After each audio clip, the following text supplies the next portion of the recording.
When you guys think about the Pacific Northwest, you probably think about rain and serial killers and I don't know what else. Microsoft, maybe? But I'm here to tell you that there's something really big going on here in terms of fiction and writing and bookstores. Maybe because of all the rain and serial killers, we stay inside and we write. We also read. And so, in addition to large chain stores, we've got tons of independent bookstores up here. 10% luck, 20% skill, 15% concentrated power of will, 5% pleasure, 50% pain, and 100% reason to remember the name.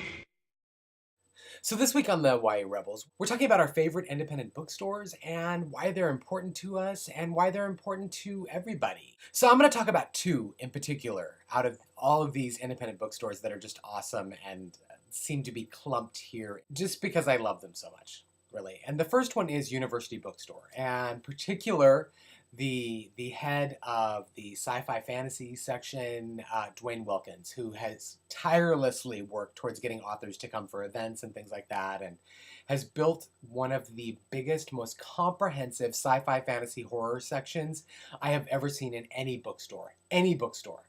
Even the largest chain bookstore cannot compete with University Bookstore's massive speculative fiction section.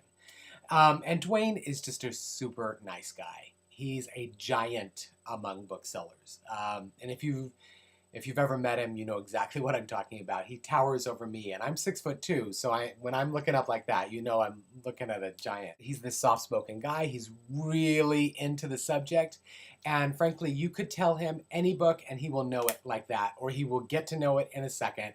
And that's what you've got to love about independent booksellers. There are of course booksellers at the chain stores that know exactly what you're talking about when you bring up even the most obscure title. There are some great ones. In particular around here, if you're downtown Seattle, the Barnes & Noble down there, you can talk to Holly or Cindy, and they're awesome in terms of getting you what you need. In Tukwila, the Barnes & Noble, one of my favorites, Shannon or Mandy. There's some really great booksellers out there at chain stores too, so don't get me wrong. But I think it's hit or miss at a chain bookstore. You can go and you can talk to an employee there who's clearly just an employee. They have no interest in the books. This has changed over time.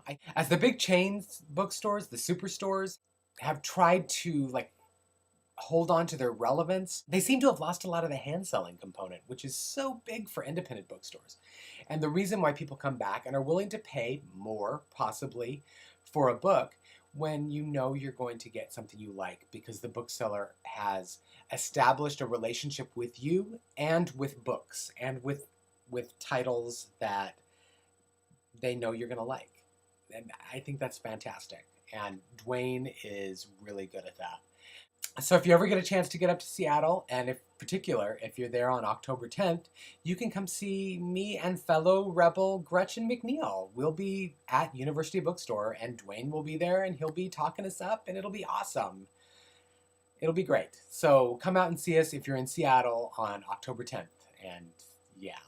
The other thing, speaking of Gretchen and I doing stuff, on October 13th, which is a Saturday, we're going to be down at my other favorite Pacific Northwest bookstore, and that is Powell's. This one is in Beaverton, which is their bigger YA section. And it actually has a lot more space to do like events things and a parking lot, which you don't have to pay for. So you could come down for that. But both of those locations, actually any Powell's location is just fantastic. Powell's is an interesting concept though, because it doesn't just sell new books. They buy back books. And so you have new and used titles sitting on the same shelf together. And it gives you the opportunity to get books that maybe are out of your price range for a better price. The other thing is, for both University Bookstore and Powell's, they are really good resources for buying signed books. In fact, if you can't make it to Gretchen and my events on October 10th or October 13th, you can order our signed copies from those bookstores. So just be aware of that. And if you're down at the Powell's in Beaverton and you have a question about a book you might want or a recommendation you need, you should ask Peter Honigstock. He is awesome with that kind of stuff. The other thing is, and this is true of both Peter and Dwayne at University Books, is that they are really supportive of debut authors. It's been a long time since I've been a debut author. I'm a debut author with Velveteen right now, but I've had an adult series, and so back when I was a debut, like a really fresh debut author, not so stinky. Although I did get rid of the Tom's deodorant, I'll have you know. Dwayne was really good at doing things like pairing debut authors with established authors to get more of an audience for them to do like events and things like that. Peter's the same way. He's been very receptive. I've heard people say that they've had difficulty getting signings set up at Powell's. I've never found that to be the case. I've always found them to be nothing but receptive and supportive of authors. And so I think it's probably who you know and how you approach it. Because I think for a lot of bookstores, this is something that debut authors find very difficult. Is that there's a hesitancy when an author comes into a bookstore to talk to someone, and it's built around that stigma of self-publishing, and booksellers don't necessarily want to carry a self-published book, and I think they automatically assume that if you're coming in personally rather than having a publicist contact the store, that you're probably more likely to be self-published rather than just a local author. And so there's this automatic wall that I think goes up. That's true at both independent and chain bookstores. But you know, that's just, I don't want to talk about that. It's just kind of a bummer.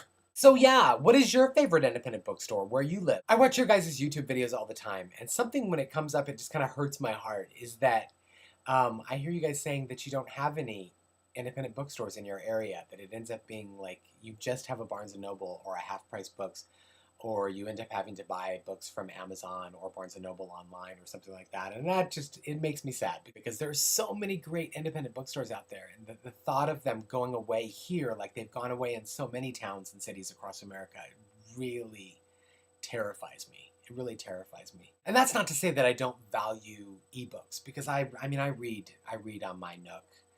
I really like it. I enjoy that. But I love physical books, and I love bookstores. I mean, I could just spend time in bookstores without buying anything.